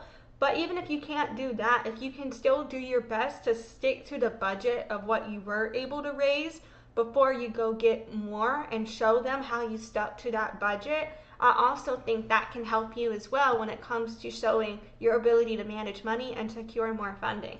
So yeah, but I really like what he's talking about with the onion risk theory. This is actually, I'm really glad you asked the question. It kind of goes back to what Parker said. Like, look, if you walk into our firm and you've got Twitter or you've got Pinterest, you've got something and it's just viral growth and it's just on fire and it's just going to go. Like, those are the easy ones. Like, it's just like, let's put money in it and let's just feed the beast and off it goes. But if you walk in and you're like, I got this really great idea, but it's going to take $300 million staged out over the next 5 years, probably across 5 rounds. You know, it has a potentially very big outcome. But boy, like this is not Twitter. Like, this is going to be serious heavy lifting to be able to get there. We will still do those, but the operational excellence on the part of the team matters a lot more. And one of the ways that you convey the operational excellence is in the quality of the plan. And so back to the Steve Martin thing, be so good they can't ignore you. The plan should be very precise. And there are ways, if you're capital equipment intensive, there are ways of borrowing money in addition to venture capital.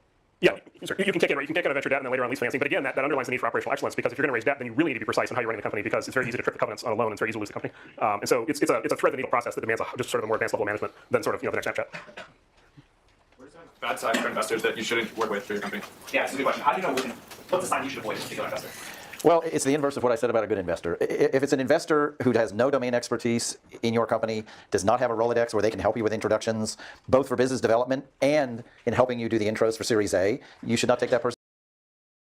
Okay, I honestly really like what they're talking about here too, with what to not do with it when it comes to getting an investor, like who not to choose, because a lot of times people will take the money from an investor just because they have the money, and it comes to the point where just because somebody can give you money doesn't necessarily mean they're going to be able to help you or give you advice with what it takes to be successful with the money that they gave you. And so, yeah, so like, I don't know, I really like this right here, because that's another thing. It's very similar to being in the workforce, right, where a lot of us end up in jobs that we know we are unhappy with because we need that money immediately, but what does it do to us long term? It's kind of similar in my opinion. Person's money, especially if they're in it just to make money. And you can suss those people out, pretty quickly. Yeah, I'm glad you asked that question. I bring up sort of a broader point, which is if your company is successful, we're talking about it. I think generally, at least the companies we want to invest in are the ones that want to build big, independent franchise companies. So we're talking about a 10 or 15 or 20 year journey. 10, 15, 20 years, you may notice, is longer than the average American marriage. This is significant. The choice of key investors, in particular investors who are going to be on the board for a company, I think is just as important as who you get married to, which is extremely important. These are people you're going to be living with and partnering with and relying on and dealing with in conditions of great stress and anxiety for a long period of time. And the big argument I always make is, and I make this all the time. Sometimes people believe it, sometimes they don't. Which is like, if everything just goes great, it kind of doesn't matter who your investors are.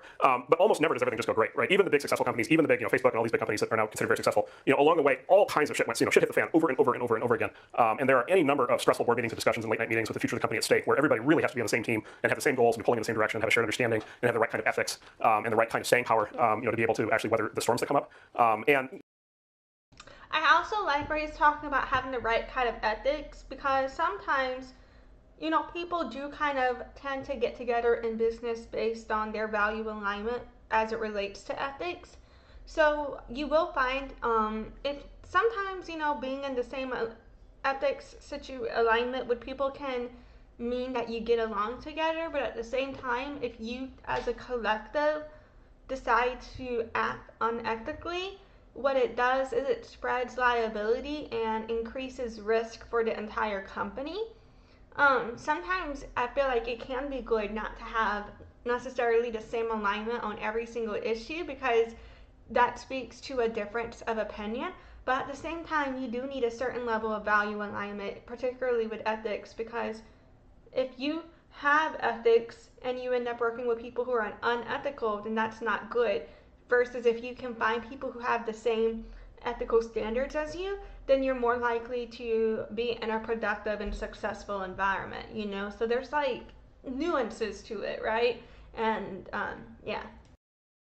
One of the things that you'll find that is a big difference between first-time founders versus second-time founders is almost always second-time founders take that point much more seriously after they've been through it once. And so it really, really, really matters. I always thought, and I believe that it does, it really matters who your partner is. It really is like getting married, and it is worth putting the same amount of time, maybe not quite as much time and effort into picking your spouse, but it is worth spending significant time really understanding who you're about to be partnered with, because that's way more important than, did I get another $5 million in valuation, or did I get another $2 million in the check? The marriage analogy is great. I know at SV Angel, our attitude is when we invest in an entrepreneur, we are investing for life, because we want to invest in, if we made the right decision, we're going to invest in every company they start. And once an entrepreneur, always an entrepreneur. So we actually do consider it a marriage. We're investing for life. one thing which is another way of saying what Mark just said, is I always look for, in that first meeting, do you feel like you respect this person, and do you feel like you have a lot to learn from them? Because sometimes you meet with VCs, and in the initial meeting, you kind of feel like, man, they're just like slow on the uptake, or they don't get it, or they don't see it. Sometimes you walk in, and they have this like just such an incredible amount of insight into your business that you walk out of there being like, man, even if these guys didn't invest, that sort of hour that I spent with them was such a great use of my time. I felt like I came out with a much clearer picture of what I need to do and where I need to go, and that's such a great microcosm of what the next couple years are going to be like. Like if you feel like you would want this person to be really involved in the company, even if they didn't have like a checkbook that they brought with them, that's probably a really good sign. And if not, that's probably a really bad sign. What's the constraint on the deal-making activities of angels and VCs? The time, money, or the lack of companies? What's the constraint on how many companies you guys can invest in? SV Angel's kind of gotten comfortable with one a week. You certainly can't do more than that. That's a staff of 13. So it's really the number of companies. Ron, if you all worked twice the number of hours, would you invest in twice the number of companies? I would advise against that. I would rather just add more value to the existing companies. Maybe you could take the real question for a second. Maybe you could talk a little bit about conflict policy, or not conflict policy. Well, SV Angel actually does have a written conflict policy, but when we end up with a conflict, it's usually because one company has morphed into another space. We don't normally invest in companies that have a direct conflict. If we do, we will disclose it to the other company, to both companies. And keep in mind, at our stage, we don't know the company's product strategy anyway. We probably don't know enough to disclose. But our conflict policy also talks about this really important word, which is trust. In other words, we're off to a bad start if we don't trust each other. And with SV Angel, the relationship between the founder and us is based on trust.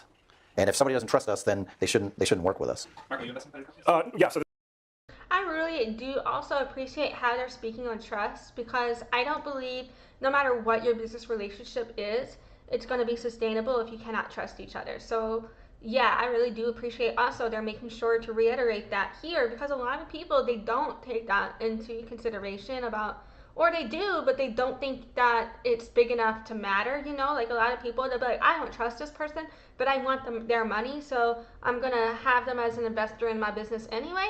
And that's rarely a good idea. It rarely works out, a lot of times when you see businesses fall apart, it's because say everything else is going great, and you don't understand why a business is falling apart because their offer is so good and their service is so good, then the answer a lot of times could be trust on the back end and their back end relationship issues.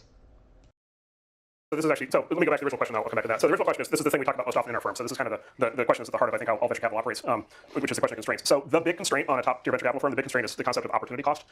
So it's the concept that basically everything you do means that there are a whole bunch of other things that you can't do. And so it's not so much the cost, and we think about this all the time, it's not so much the cost of we invest $5 million in a company and the company goes wrong and we lose the money. That's not really the loss that we're worried about, because the theory is we'll have the winners that will make up for that, in theory. The cost that we're worried about is every investment we make has two implications for how we run the firm. Every investment we make, number one, rules out conflicts. So our policy for sure on venture and growth rounds is that we don't invest in conflicting companies. And so we can only invest in one company in a category. And so if we invest in MySpace and then Facebook comes along a year later, like we're out, we can't do it, right? And so we basically lock every investment we make locks us out of a category, right? And the nature, that's a very complicated topic when you're discussing these things internally in these firms, because you only know the companies that already exist, right? You don't know the companies that haven't even been founded yet, right? And God help you had you invested in an early company that was not going to be the winner and you were locked out by the time the winner emerged 3 years later and you just couldn't make the investment. So that's one issue, is conflict policy. The other issue is opportunity cost on the time and bandwidth of the general partners. And so going back to the concept of adding value, we're for typical firm, we're fairly typical firm of 8 general partners. Each general partner can maybe be on 10 to 12 boards in total if they're completely fully loaded. So it's basically, Warren Buffett talks a lot about investing, as you basically want to think of it as a ticket that you have a limited number of holes that you can punch, and every time you make an investment, you punch the hole. And when you're out of holes to punch, like you're done. You can't make any investments. And that's very much how venture capital operates. And so the way to think about it is every open board slot that one of our GPs has at any given point in time is an asset of the firm that can be deployed against an opportunity. But every time we make an investment, it takes the number of slots that we can punch down by 1. So it reduces the ability for the firm to do new deals. And so every investment we make forecloses not just the competitive set, but other deals where we'll simply run out of time. And this is sort of the big thing of like, well, this goes back to what I said earlier, like this company's pretty good. It seems fairly obvious it's going to raise venture funding. Why didn't you fund it? Well, on its own, if we had limited capacity, we probably would have. Like it'll probably make money. But relative to getting blocked out of the competitive set and relative to not having an open board seat for an even better opportunity, we pass on that basis a lot. It's pretty widely agreed that it's easier than ever to build an MVP, to launch, get traction. At the same time, we know that there are seed deals that happen. I'm distracted because on my back end it's showing me that my stream is having issues, so that sucks. But anyway, I also like how they're talking about looking into, or at least considering, what else is the company investing in, as well as how many other companies are these investors putting their time in. And I also think that speaks to how active of an investor are you looking for, because some people do want more of a silent partnership, but at the same time, I feel like a lot of people who do get an investor, like, you wouldn't need an investor if you already had certain skills, knowledge, or access to funds to make it on your own. So when you get with an investor, part of that benefit is not only the money, but the mentorship and the business experience that they have. And so I also like where they're speaking on the ability of an investor to invest emotionally as well into the business with their energy and time. I really like that because it does show a level of caring about the end result of what you're doing. And a lot of people, when they go into business just for the money, yeah, you get some short-term profits with those transactions, but what about the long-term sustainability, you know? Pre-MVP or even pre-launch and pre-traction. So those instances where you do the seed round, the company later doesn't quite get that kind of launch funds and present traction, what do those deals look like and what do you make that judgment based on? What convinces you to invest in no product and no traction? What would convince us, which is what usually convinces us, is the founder and their team themselves. So we invest in people first, not necessarily the product idea. The product ideas tend to morph a lot. So we will invest in the team first. If it's pre-users, the valuation is going to tend to be corresponding lower unless one of the founders has a success track record. Yeah, for us, it's almost always, if there's nothing at the time of investment, then it's almost, other than a plan, it's almost always a founder who we've worked with before or a founder who's very well known. By the way, the other thing worth highlighting is you kind of, in these conversations, the default assumption is we're all starting consumer web companies or consumer mobile companies. There are other categories of companies. Capital intensive is one that's been brought up, but I'll just say, like, for example, enterprise software companies or enterprise these days SaaS application companies or cloud companies, it's much more common that there's no MVP, right? It's much more common that they're a cold start, and it's much more common that they build a product in the A round. And there's no point to having an MVP because the customer's not going to buy an MVP. The customer actually needs the full product when they first start using it, and so the company actually needs to raise $5 or $10 million to get the first product built. But in almost all those cases, that's going to be a founder who's done it before. I think it's time for one more question. Yeah. Can you talk about the ideal board structure and the perspective, how they take from that? You guys talk about the ideal board structure. I think so. In our board, we're fortunate that we have there's myself and my co-founder and a partner from Andreessen Horowitz, which I think probably removes the fear, probably creates a little more trust because it sort of removes the fear that someone's going to come in and just like fire you arbitrarily because like it's time for a big company CEO kind of thing. But in most cases, I think if you trust the people that you're working with, it shouldn't really be an issue because there's so few. I mean, things almost never come to like a board vote, and by the time that they do, it's like something's deeply broken at that point anyway. And most of the power that VCs have comes outside of the board structure. It's protective covenants that are built into the financing round. So it's like you can't take on debt, you can't sell the company, there's certain things you can't do without them agreeing to it anyway. So it's probably like less of a big deal than people make it out to be. What I found sort of is that it seems to me that as a founder, if things are going well at the company, you have sort of unlimited power vis-a-vis your investors, like almost unlimited, like no matter what the board structure is and no matter what the covenants are in the round. Like if you say, listen, I want to do this and I think this is what we need to do, and even if it's like a good investor or a bad investor, even the bad investors will be like, let's make it happen because they want to like ride this rocket ship with you. And when things are going badly, it does not matter what protections you've built into the system for yourself. Like at the end of the day, like you need to go back to the trough to get more money. And if like things aren't going well, like they're gonna have all of the cards in their hand. And they're going to get to renegotiate all the terms. And exactly, they'll change all. This is what happens actually when a company gets in dire straits. It actually doesn't matter what the terms of the prior rounds are; they all get renegotiated. This is, I think, the fundamental rule of raising money, other than never down round, is that if things are going well, the founder is in control. If the company needs more money, things are going badly, the investors are in control. I've been on boards for 20 years, public and private. I have never been in a board. I really like that right there where they said if things are going well, the founder is in control. If things are going well, but if things are going bad, the investors are in control. I really like that because I could see that, right? Because why would an investor mess with a good thing?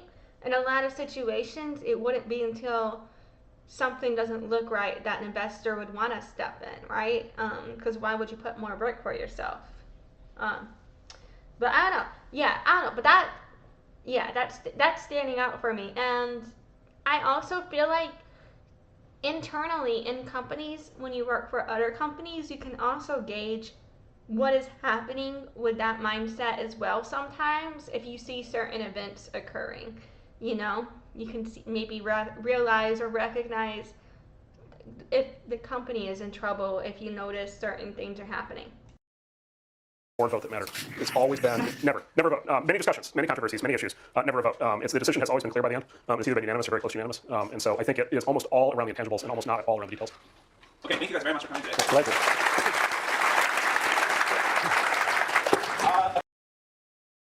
Alrighty, looks like that is the end of that.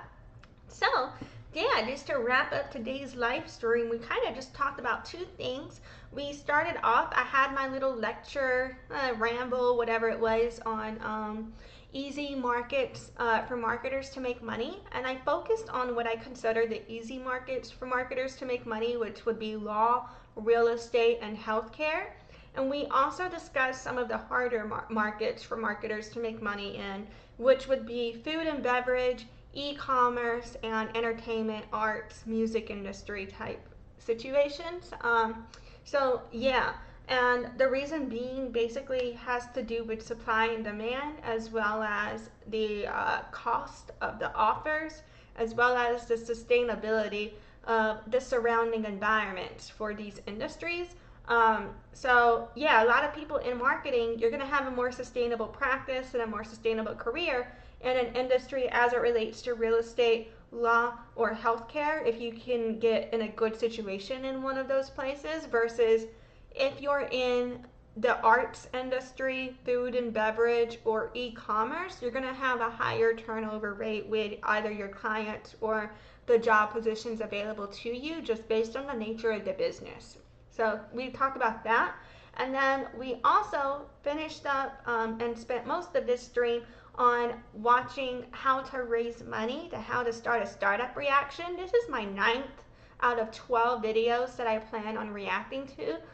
There's over 20 videos in that playlist, but I just wanted to do a reaction to the 12 that I had seen 10 years ago to kind of reflect on what I was experiencing in my mindset of learning how to do business then versus do I still agree with, or how do I feel about these teachings now. I think it's very interesting.